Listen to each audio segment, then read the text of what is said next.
সহজ সরল ছোট্ট একটি গল্প যা সত্য এবং বাস্তব। অবশ্যই শুনবেন। একটি কুকুর এবং একটি গাধার মধ্যে দৌড় প্রতিযোগিতার আয়োজন করা হলো। স্থির হলো যে নির্দিষ্ট স্থানে আগে পৌঁছাতে পারবে, ক্ষমতার সিংহাসন তারই প্রাপ্য হবে। দুজনেই দৌড়ানোর জন্য প্রস্তুত। কুকুর মনে মনে ভীষণ খুশি। তার আত্মবিশ্বাস পুরো দামে যে জিত তার নিশ্চিত। কেননা গাধা যতই দ্রুত ছুটুক না কেন, যতই চেষ্টা করুক না কেন, সে কিছুতেই তার আগে যেতে পারবে না। দৌড় প্রতিযোগিতা শুরু হলো। কুকুর নিজের গলি পার করে পাশের গলিতে এলো। সেই গলির কুকুরেরা তাকে তাড়া করতে লাগলো। কুকুর কোনো ক্রমে তাদের পিছু ছাড়িয়ে অপর গলিতে এলো। এখানেও কুকুর একই পরিস্থিতির শিকার হলো।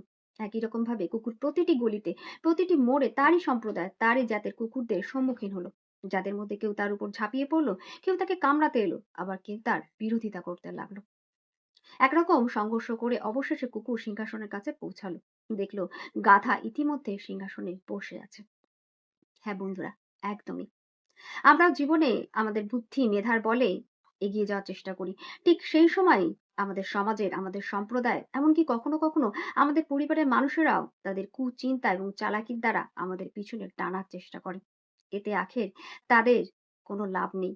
কিন্তু তারা তাদের অসৎ চেষ্টায় আপনাকে কিছুতেই এগিয়ে যেতে দেবে না।